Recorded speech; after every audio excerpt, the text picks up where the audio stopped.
5 ans maintenant, qui a pu balbutier quelques mots et puis a pu me reconnaître un peu, je l'ai ressenti. Et voilà, donc c'était pour moi un moment émouvant parce que c'est depuis mars que je remettais hier seulement les pieds là-bas. Et c'était bien. Donc du coup, j'ai vu un peu tout le monde, j'ai encouragé le personnel de santé et tout ça. Donc ça, c'était vraiment très très bien. Comme quoi, bon, le Seigneur va permettre ce qu'il peut. Et on va passer ce moment, mais c'est un défi que John m'a donné. Il m'a dit 10 minutes. Donc on va essayer de faire en 10 minutes une exhortation, un message qui va faire qu'on va retenir vraiment quelque chose de la part du Seigneur, parce que nous sommes là vraiment pour avancer avec lui. Et voilà, donc j'ai choisi un passage qui est connu, très connu, dans l'évangile de Jean. On va lire au chapitre 15 de l'évangile de Jean, les 6 premiers versets. Jean, chapitre 15, verset 1 jusqu'au verset 6.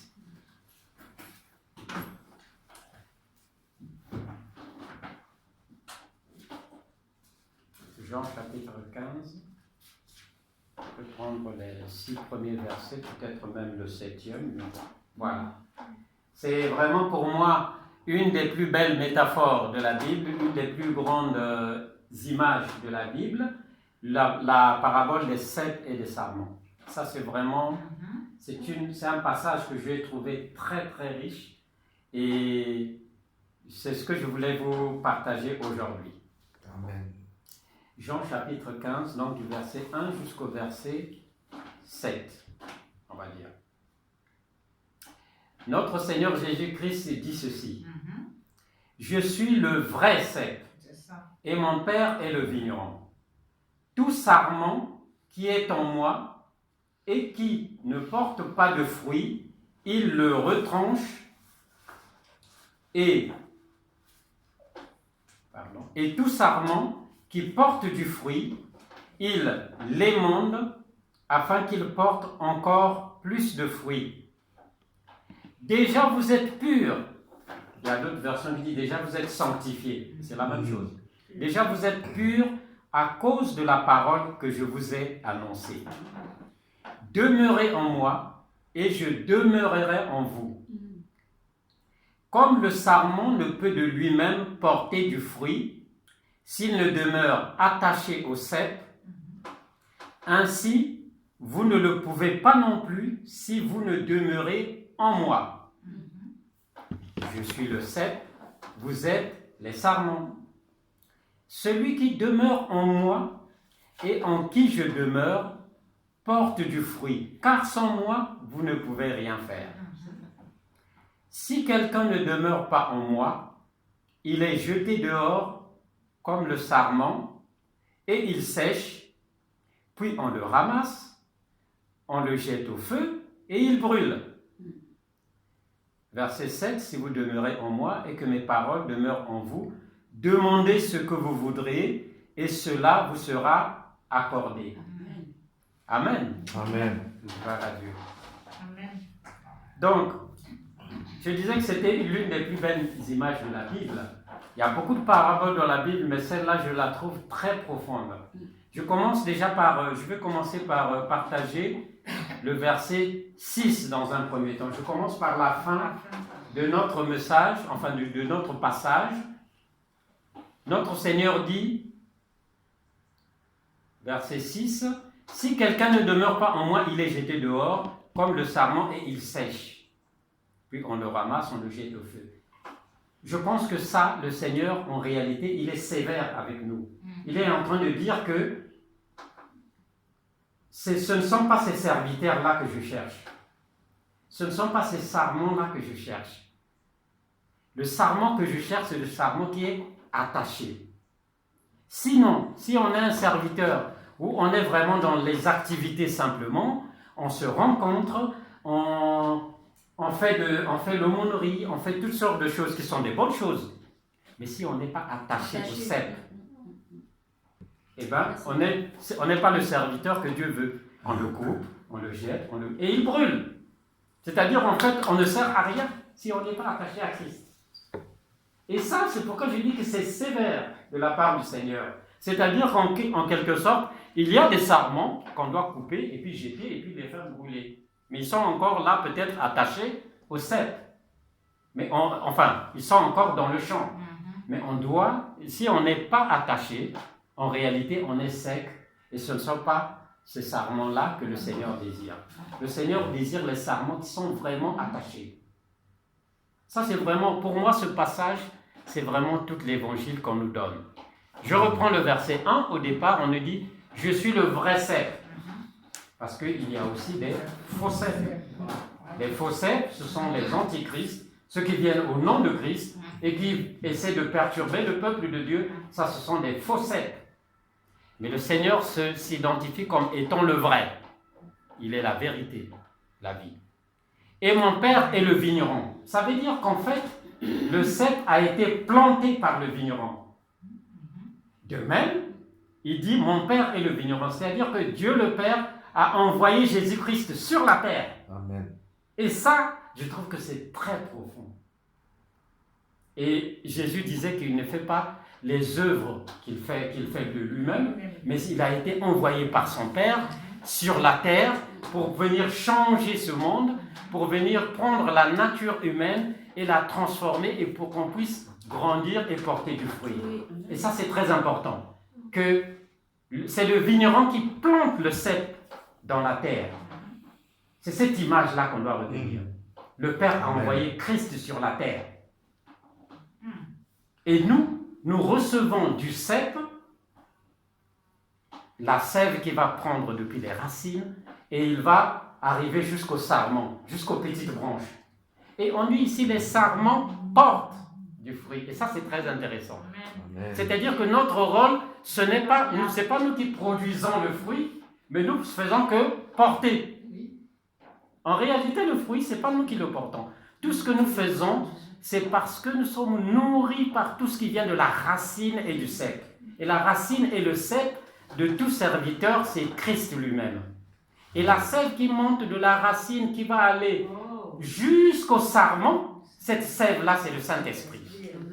Et c'est le Saint-Esprit qui nourrit le sarment pour que le sarment puisse transmettre dans le fruit cette sève-là et le fruit devient bien, le fruit est nourri. Qu'est-ce que ça veut dire? Eh bien, ça veut dire que ce que nous faisons nous-mêmes, nous sommes des serviteurs inutiles.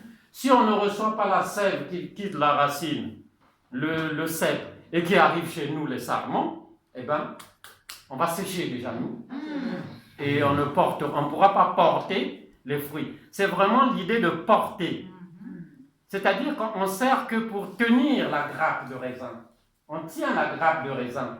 Mais ce n'est pas nous qui produisons le raisin. Alléluia. Nous sommes là vraiment pour porter. C'est un peu comme quelqu'un qui travaille pour le maître. Il porte les charges du maître.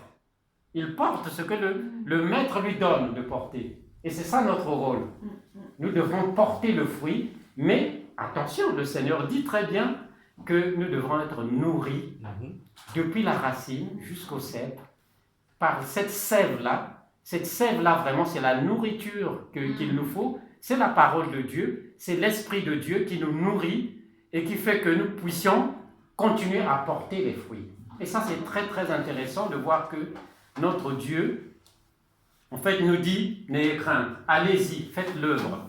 Je suis avec vous jusqu'à la fin des temps, dit-il encore.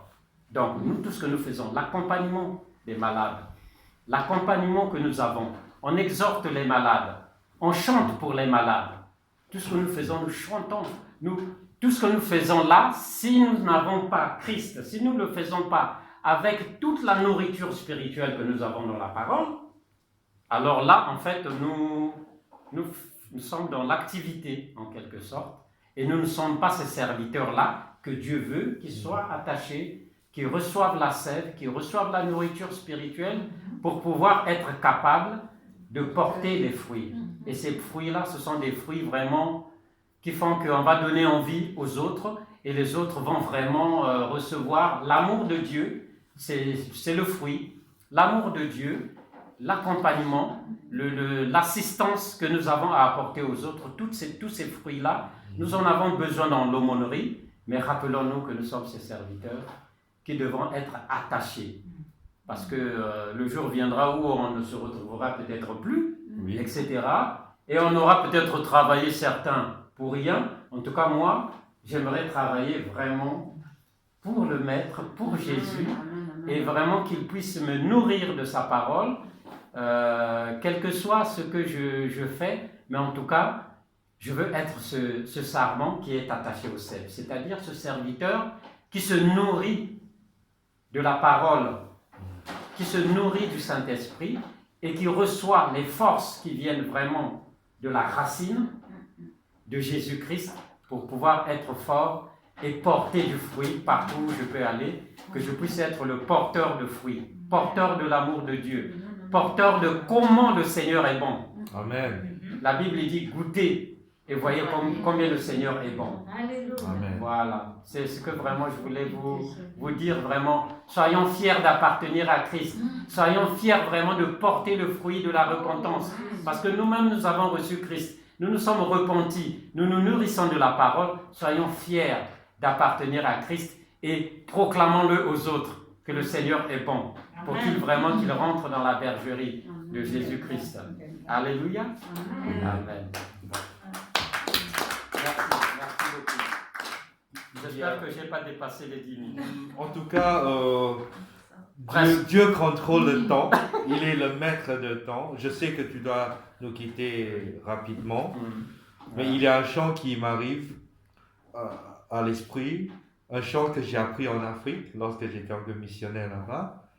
Hier est passé, le lendemain est venu. Fais quelque chose de nouveau. Hier est passé, le lendemain est venu. Fais quelque chose de nouveau.